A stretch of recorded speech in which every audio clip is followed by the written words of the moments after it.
कहानी बार brings you a cocktail of stories in English and in हिंदुस्तानी।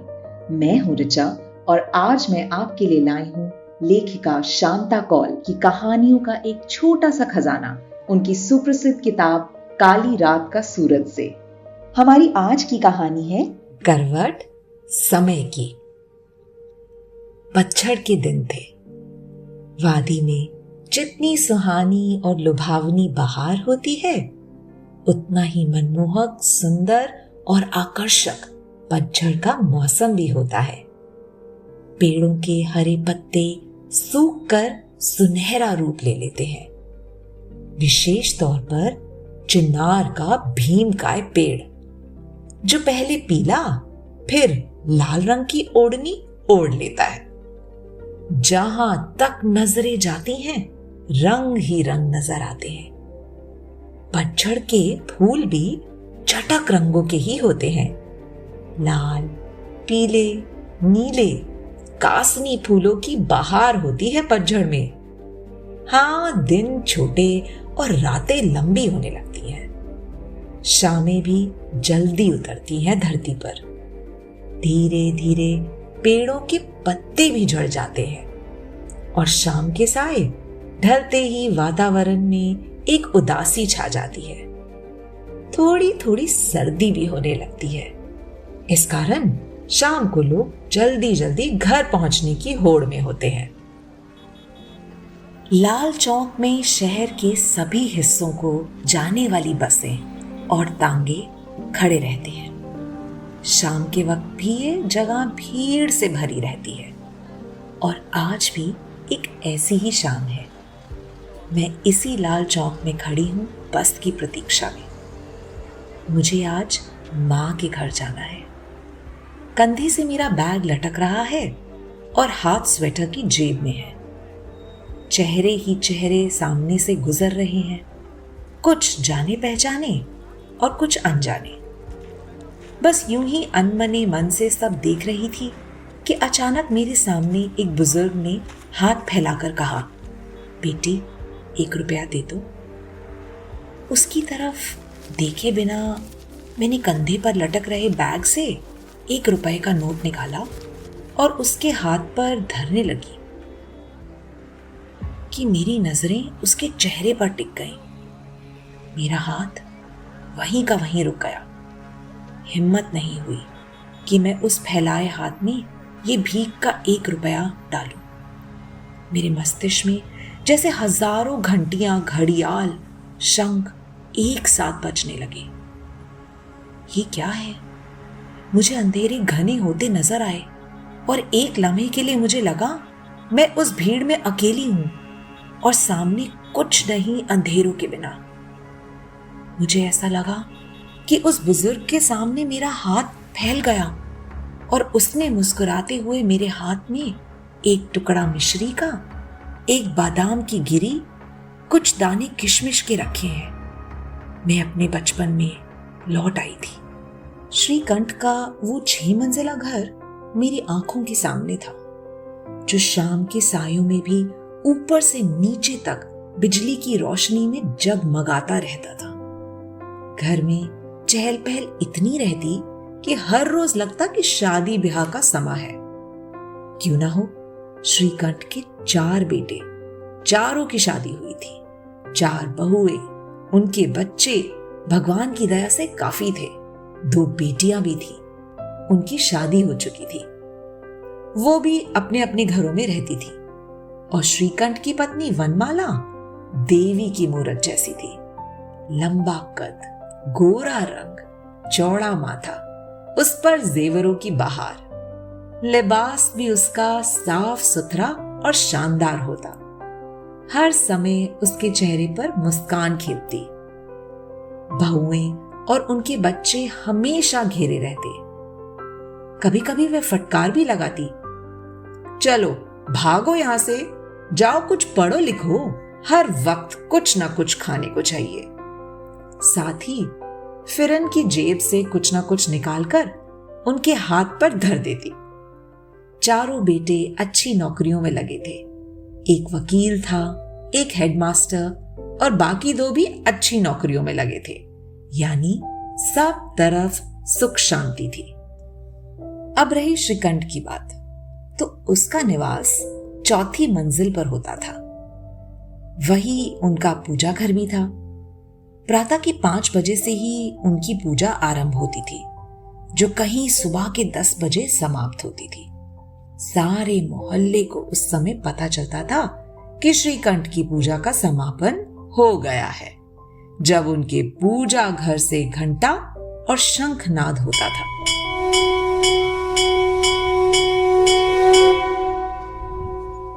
और मोहल्ले के बच्चे उनके आंगन में जमा होने लगते थे। उसमें से मैं भी एक थी, जो कभी भी गैर हाजिर नहीं रहती थी। सभी बच्चों को प्रतीक्षा होती कि कब श्रीकंठ नीचे आएंगे और उनमें प्रसाद बांटेंगे। बच्चे तो बच्चे हैं, शोर भी मचाते थे। कभी कभी वनमाला नीचे की मंजिल की खिड़की से हमें थोड़ी डांट भी लगाती थी। चुप रहो, वे आ रहे हैं। और सब मुंह पर उंगली रखे अपनी तरफ से कतार बनाने की कोशिश में लग जाते, जो कभी बन नहीं पाती थी। सभी बच्चे आगे रहने की होड़ में होते थे और इस झटपटे में हमारे कानों में खड़ाओं की आवाज पड़ती, खटर पटर। कितनी अच्छी लगती थी वो आवाज उस वक्त। क्यों? क्योंकि हमें इंतजार होता प्रसाद का। वो आवाज धीरे धीरे करीब आती और आखिर में बाहर के बरामदे पर रुक जाती। एक शोभायमान पुरुष हमारे सामने होता, सफेद बर्फ जैसी पगड़ी और वो हाथ में बड़ा कटोरा थामे और चेहरे पर मुस्कान लिए हमारे सामने आ जाते, जैसे इंद्र देवता अपनी जनता का निरीक्षण करने निकले हों। ऐसे लगते थे श्रीकंठ। धीरे धीरे वो सीढ़ियां उतरते और बच्चों में प्रसाद बांटने लगते। सब बच्चे हाथ आगे किए खड़े रहते थे। वो सबके हाथ में एक गिरी बादाम, किशमिश के चंद दाने और थोड़ी थोड़ी मिश्री रखते जाते और साथ ही साथ सर पर हाथ रखकर आशीर्वाद भी देते जाते थे। फिर मुस्कुराकर कहते, जाओ कल फिर आना। और हम भी वहां से धीरे धीरे खिसक जाते। ये सारा दृश्य वनमाला खिड़की पर खड़े होकर देखती रहती थी। कितनी खुशी और आनंद उसके चेहरे पर होता और भाव यूं होता कि आज का दिन भी सफल हो गया। उसके बाद श्रीकंठ अंदर जाकर चाय पीते। चाय उनकी धर्मपत्नी ही लाती थी, पर चारों बहुएं सामने सेवा में खड़ी रहती कि उन्हें कुछ चाहिए तो नहीं। श्रीकंठ शाम का खाना कैसे खाते थे वो हमने अपनी माँ से सुना था।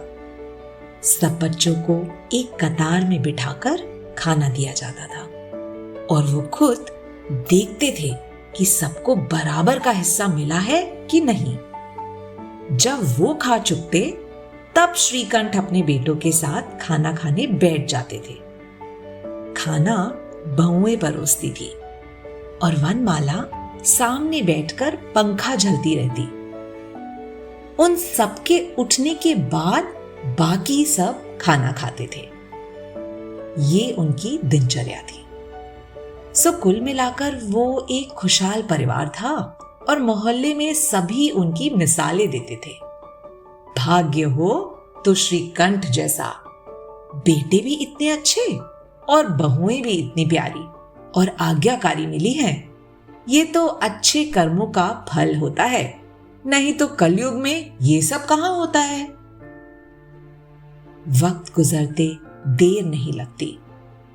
हम भी बड़े हो गए और उनके आंगन के बच्चे बदल गए, पर वो वैसे ही थे। जब भी कभी मैं ससुराल से मां के घर आती तो सुबह 10 बजे के करीब फिर वैसा ही शंखनाद सुनती। बहुत मन करता कि मैं भी जाकर कतार में खड़ी हो जाऊं। फिर अपने बड़े होने का एहसास होता और हंसकर रह जाती। पर उनके हाथ का स्पर्श मैं आज भी महसूस करती हूं, जब वो प्रसाद मेरे हाथ में धरते थे। अचानक मैंने महसूस किया कि मेरे आगे पीछे के लोग जो बस के लिए खड़े थे कुछ हिलने लगे हैं और बस आ गई है। मैंने देखा मेरा हाथ वास्तव में सामने की तरफ फैला है और वो बुजुर्ग पता नहीं कब से जा चुके थे। 1 रुपए का नोट उसके हाथ में गिरा या नीचे सड़क पर, मुझे मालूम नहीं, और मैं बेखबरी की हालत में बस में बैठ गई। बस चली और मेरे दिमाग में अभी भी उथल पुथल हो रही थी। हाँ, मैंने सुना था कि वनमाला का स्वर्गवास हो गया है, चारों बेटे अलग हो गए हैं और श्रीकंठ अब अकेले रह रहे हैं। पर ये सब जो मैंने देखा था मैं सोच भी नहीं सकती थी। अपने आप को तसल्ली देती रही कि जो कुछ देखा था वो ऐसा हो नहीं सकता था। इसी उधेड़बुन में मेरा सफर खत्म हो गया और मैं माँ के घर की सीढ़ियां चढ़ती हुई सोच रही थी कि माँ से कहूं कि नहीं, क्योंकि वो सब सच हो ही नहीं सकता था। मैं अंदर गई और कंधे से बैग उतारकर एक तरफ रख दिया। बाहर दालान पर आकर खड़ी हो गई। सामने श्रीकंठ का 6 मंजिला मकान खड़ा था। आज भी वो उसी तरह बिजली की रोशनी में ऊपर से नीचे तक जगमगा रहा था, पर मुझे उसमें एक खोखलापन, एक वीरानी सी नजर आई। ना ही वो निखार, ना ही प्रसन्नता। ऐसा लग रहा था कि खुशियों से परिपूर्ण मकान खंडर की तरह उदास खड़ा है। कभी इस घर को खुशी छू गई हो ऐसा लगता ही नहीं था। अजीब उदासी सी छा गई थी वातावरण में और सांसें बोझल हो चली थी। मेरे मुंह से अनायास ही निकला, नहीं, ये नहीं हो सकता। क्या नहीं हो सकता? माँ पीछे खड़ी बोल उठी, आ अंदर आ, चाय तैयार है, पी ले, गरम गरम है। माँ, मैंने आज श्रीकंठ जी को देखा। तुझसे भी कुछ मांगा क्या? तो क्या ये सच है? हाँ बेटी, 4 बेटों के रहते वो ठाकुर द्वारे में रहता है और यूं ही लोगों से भीख मांगता रहता है, पर आज भी वो सुबह बच्चों को इकट्ठा करके उनमें प्रसाद बांटता है। मुझे ऐसा लगा कि हजारों घंटे और शंख एक साथ बज उठे हैं, जिनकी ध्वनि मैं सहन ही नहीं कर पा रही हूं। चारों दिशाओं से एक ही नाद गूंज उठा। मैंने दोनों हाथों से अपना सर पकड़ लिया। सारी इमारतें घूमने लगी थी और मैं उसी हालत में नीचे बैठ गई। एक अंधेरा सा छा गया मेरे चारों ओर। समय बदल सकता है, पर इतना विश्वास नहीं हो रहा था कि किसी का समय इतना बदलने के बावजूद उसकी साधना इतनी स्थिर रह सकती है। This is Richa signing off. Take good care of yourselves till I'm back with the next story.